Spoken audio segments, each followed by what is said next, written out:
Hello student, हाय, कैसे हैं आप लोग। तो बच्चों, आज मैं नई वीडियो के साथ आपके सामने हूँ। आज बेटा हम अमोर्टाइजेशन के बारे में डिस्कस करने वाले हैं। अमोर्टाइजेशन ऑफ लोन के बारे में पढ़ेंगे। बच्चों, वीडियो स्टार्ट करने से पहले आप लोगों से एक रिक्वेस्ट है, अगर वीडियो अच्छी लगती है तो लाइक, सब्सक्राइब और शेयर करना ना भूलें।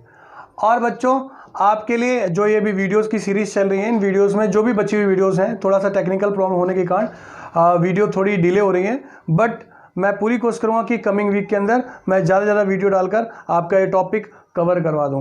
इसी के साथ बेटा हम टॉपिक आगे स्टार्ट करते हैं।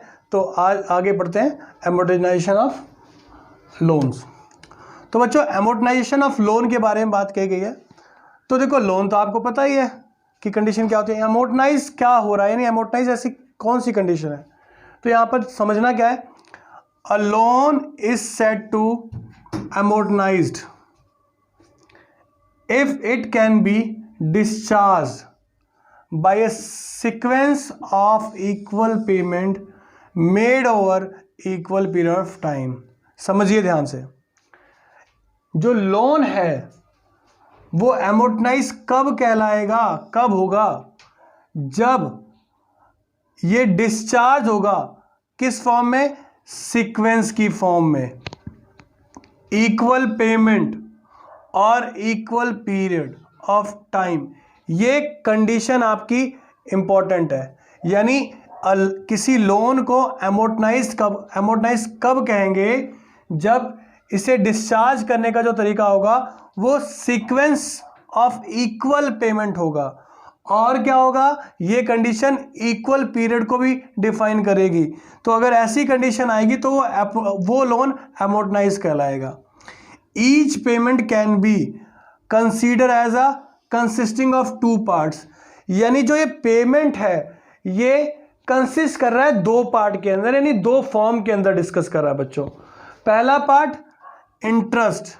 इंटरेस्ट ऑन आउटस्टैंडिंग लोन, यानी इंटरेस्ट हमें दिखाना है, बताना है किसके ऊपर, आउटस्टैंडिंग लोन के ऊपर। और दूसरा पार्ट है repayment of part of the loans, जिसमें हम लोन को रीपेमेंट कर रहे हैं। लोन की हम क्या कर रहे हैं, रीपेमेंट। तो अमोर्टाइजेशन के अंदर दो कंडीशन के बारे में डिस्कस करना है। क्या? इंटरेस्ट ऑन आउटस्टैंडिंग लोन के बारे में डिस्कस करेंगे और repayment of part of the loan के बारे में डिस्कस करेंगे। ये दो पार्ट है। मैं एक बार दोबारा से क्लियर करता हूं, अमोर्टाइजेशन ऑफ लोन होता क्या है। एक लोन के बारे में हम पढ़ चुके हैं, हम जानते हैं लोन क्या होता है। एक लोन, उसे हम अमोर्टाइज कब कहेंगे, जब उसको जो डिस्चार्ज करने का तरीका होगा वो क्या होगा, सीक्वेंस ऑफ इक्वल पेमेंट्स होगा और made over equal period of time होगा। यानी सीक्वेंस जो है उस सीक्वेंस में उसको डिस्चार्ज किया जाएगा और सीक्वेंस की जो पेमेंट होगी वो इक्वल होगी और वो over the equal period of time होगी। सीक्वेंस इक्वल पेमेंट होल्ड करेगा और over equal period of time की बात करेगा। अब हमने कहा कि जो पेमेंट होती है, ईच पेमेंट, वो दो फॉर्म में कंसिस्ट होती है। पहली क्या होती है बेटा, interest on the outstanding loan. एक तो हम इंटरेस्ट ऑन आउटस्टैंडिंग लोन की बात करते हैं और दूसरी बात करते हैं repayment of part of loans के बारे में। यानी लोन्स को रीपे कर रहे हैं हम, तो उसके पार्ट के बारे में बात करते हैं। तो बच्चों, आपके पास एक क्वेश्चन है, एग्जाम्पल के तौर पे बात करते हैं। आपके जैसे आपने क्या किया, एक लोन लिया आपने 50 लाख का, और 50 लाख का लोन लेकर आपने क्या किया, एक फ्लोर ले लिया। अब भाई आपने 50 लाख का होम लोन लिया और उसका फ्लोर ले लिया। अब भाई फ्लोर तो ले लिया, ठीक है, आप उस लोन की पेमेंट भी करनी होगी। पर अब अगर उस लोन की पेमेंट को हम क्या करें, सीक्वेंस ऑफ पेमेंट के बिहाफ पर पे करें, सीक्वेंस ऑफ पेमेंट के बिहाफ पर पे करें और एक फिक्स टाइम के अंदर, एक फिक्स इंटरवल के अंदर उसे हम अगर पे करते हैं पीरियड ऑफ टाइम के अंदर, तो वो कंडीशन अमोर्टाइज कहलाती है। उसके अंदर दो तरीके हैं, दो फॉर्म के बारे में बात की जा रही है पेमेंट की। एक इंटरेस्ट ऑन आउटस्टैंडिंग लोन, जो आउटस्टैंडिंग लोन था उस पर इंटरेस्ट, और दूसरा जो रीपेमेंट आप कर रहे हो पार्ट ऑफ लोन का, वो। यानी दो चीजें चल रही हैं। आपने जो लोन लिया था, आपने 50 लाख का लोन लिया था, तो आप हर साल 1 लाख का पेमेंट कर रहे हैं। पर आपने 1 लाख की पेमेंट तो करी, ठीक है, पर उस जो पैसा आपने लिया था उस 50 लाख पे, वो इंटरेस्ट भी तो देना पड़ेगा। तो इसके अंदर एक पार्ट तो आउटस्टैंडिंग लोन होगा उसके ऊपर इंटरेस्ट देना पड़ेगा, दूसरी बात कि जो पेमेंट है उसको भी पे करना पड़ेगा। तो ये दो चीज़ों को हम इसके अंदर कंसीडर करते हैं। सॉल्व करने के लिए कुछ पार्ट्स हैं, यानी कुछ फॉर्मूला बने हुए हैं, उन फॉर्मूलों को हम डिस्कस करेंगे, एमोर्टाइजेशन के फॉर्मूले, वो 1 बाय 1 है। बच्चों आगे बढ़ने से पहले एक बात और बता दूं, मैं बहुत बड़ी वीडियो नहीं रख पाता हूं क्योंकि इंटरनेट का इशू है और आप लोगों को मालूम है कि मैं बहुत बड़ी वीडियो इस समय अपलोड नहीं कर पा रहा हूँ, टेक्निकल जो भी इशू आप कह सकते हैं, तो इसलिए छोटी ही वीडियो रहती है। तो अभी जितना मिलेगा उसके बाद नेक्स्ट फिर कमिंग बैक में जल्दी वीडियो आपको मैं देता रहूँगा। अगली बात बच्चों क्या है, हम बात करते हैं एमोर्टाइजेशन फॉर्मूलाज के बारे में बात करते हैं, ये देखेंगे हम आगे बढ़ते हैं। हाँ जी, तो बच्चों एमोर्टाइजेशन के फॉर्मूलों के बारे में बात करते हैं। तो एमोर्टाइजेशन फॉर्मूला में पहला आता है पीरियोडिक पेमेंट। आप जो पीरियोडिक पेमेंट कर रहे हैं वो पेमेंट को किस तरीके से लिखा जा रहा है, उसकी क्या फॉर्म है, उसके बारे में हम डिस्कस करेंगे। इसको ना बेटा इंस्टॉलमेंट भी कहा जाता है, इसे इंस्टॉलमेंट पेमेंट भी कह सकते हो आप। तो यहां पर पहली कंडीशन आती है बच्चों, ये आपके पास फॉर्म है RPN/I,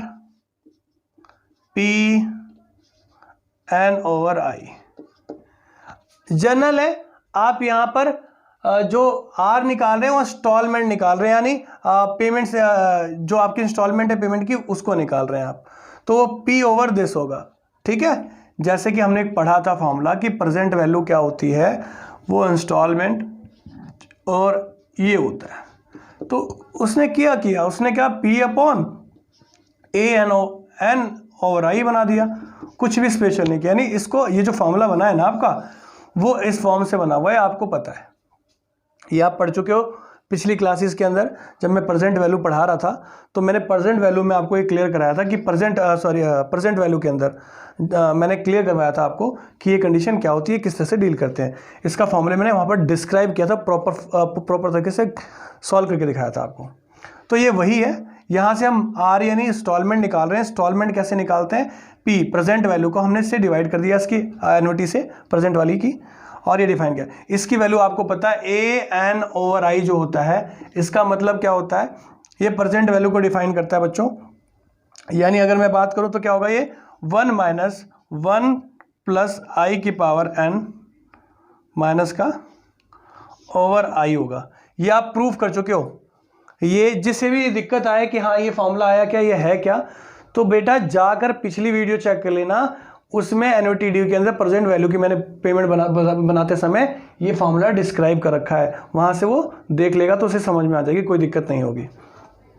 हाँ बच्चों, टेबल आपको प्रेजेंट, जब ए की कंडीशन आए तो प्रेजेंट वैल्यू टेबल देखनी है, और जब आपके पास एस की कंडीशन आए तो सम की टेबल देखनी है। ये आपकी बुक में टेबल अवेलेबल होगी, वहां से आप देख सकते हो। अगर किसी बच्चे को फॉर्मूले के अंदर यानी से टेबल को यूज करना नहीं आता या प्रॉब्लम होती है तो प्लीज कमेंट कीजिए, मैं उस कमेंट के बिहाफ पर जो वीडियो होगी नेक्स्ट वो बनाकर डाल दूंगा उस टेबल के ऊपर। अगर किसी को दिक्कत है तो ठीक है, इसकी टेबल अवेलेबल है आपके बुक में, आप टेबल यूज कर सकते हैं। अगर किसी को दिक्कत आती है टेबल के लिए तो वो यूज कर सकता है। पर एग्जाम में बच्चों, मगर एग्जाम में आपके पास इसकी डायरेक्ट वैल्यू गिवन होगी क्वेश्चन के अंदर। ये वैल्यू आपको क्वेश्चन के अंदर दी होगी, आपने उठाकर उसे पुट कर देनी है एज इट इज, और कोई पंगा नहीं करना, ठीक है। अगर फिर भी किसी को टेबल सीखनी है तो वो कमेंट जरूर करे, अगर कमेंट मेरे पास ज़्यादा आते हैं तो मैं उसके ऊपर वीडियो बनाकर टेबल की डाल दूंगा। तो आगे बढ़ते हैं, ये पार्ट हमारा क्या है, पीरियोडिक इंस्टॉलमेंट का पार्ट है। अब पीरियोडिक इंस्टॉलमेंट के बाद हम अगली पेमेंट्स के बारे में बात करते हैं। अगला बच्चों क्या है, principal outstanding at the beginning. Principal outstanding at the beginning of kth period.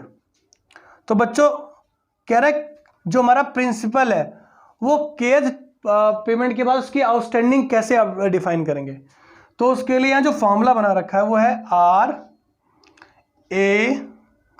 RAN-K+1/I।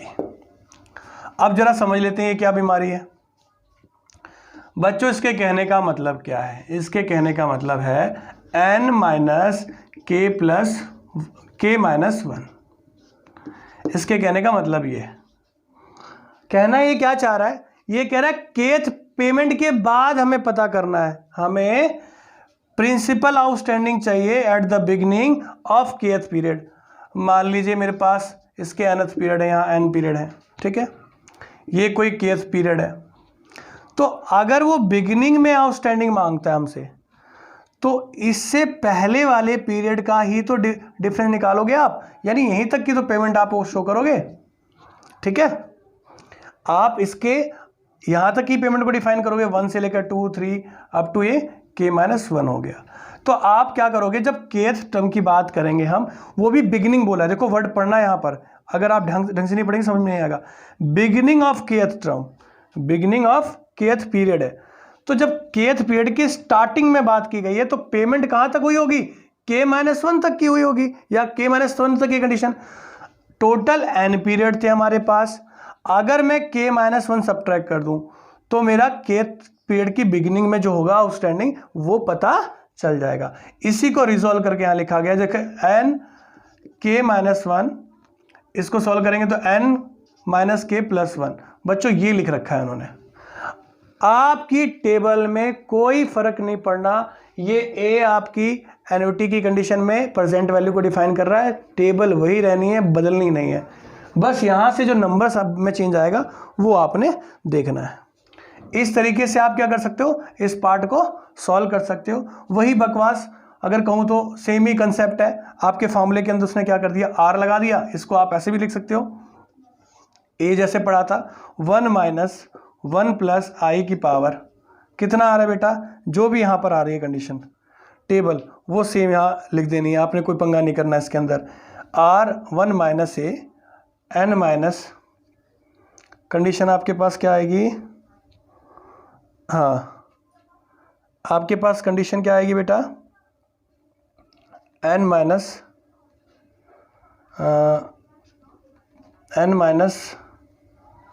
जैसे हम इसका n करेंगे तो इसमें प्लस हो जाएगा, इसमें माइनस हो जाएगा, यानी कुछ ऐसी पेमेंट्स आएंगी, ओवर आई आ जाएगा।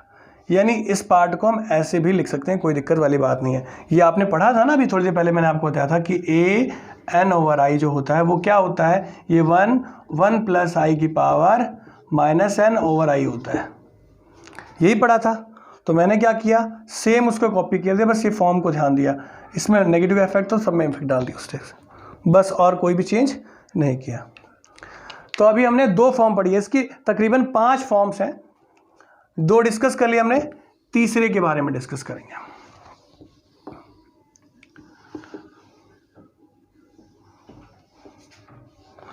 ये तीसरा, ये इंपॉर्टेंट है, पेपर में पूछा जाता है।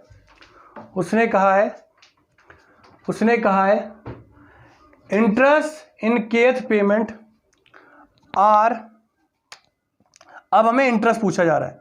एक बात बताओ बच्चों, आपको पता है कि कितनी वैल्यू हमारी हो रही है, ये क्या है आपकी प्रेजेंट वैल्यू ही है ना, प्रेजेंट वैल्यू ही है ना, ये केथ पीरियड के बाद, बिगिनिंग ऑफ केथ पीरियड के बाद ये प्रेजेंट वैल्यू है हमारी। भाई अगर हमें प्रेजेंट वैल्यू पता है, इंटरेस्ट पता है, तो मैं क्या करूंगा, इस वैल्यू को इंटरेस्ट से मल्टीप्लाई कर दूंगा, मेरा टोटल वैल्यू आ जाएगी। ये प्रेजेंट वैल्यू अगर हमें पता है कि हाँ भाई 5,000 रुपये हैं और इंटरेस्ट की रेट पता है कि 5% है, तो हम क्या करेंगे, हम तुरंत इसे मल्टीप्लाई करके निकालेंगे, हाँ भैया इंटरेस्ट इतना आ गया। तो ये प्रेजेंट वैल्यू था, प्रेजेंट वैल्यू को मैंने इंटरेस्ट से मल्टीप्लाई किया, यानी ऐसे किया, तो ये मेरा इंटरेस्ट आ गया बच्चों। ये क्या आ गया, इंटरेस्ट, यानी interest in the payment of kth, यानी interest in the kth payment, ये interest in the kth payment की कंडीशन बनी है। यानी आप जनरली देख सकते हैं कि जो प्रेजेंट वैल्यू निकाला मैंने उसे सिर्फ इंटरेस्ट के साथ मल्टीप्लाई कर दिया और हमारी कंडीशन बन गई। ठीक है, अब आगे का हम पढ़ते हैं। आगे देखिए क्या है इसके अंदर, आगे की कंडीशन में जो हमारा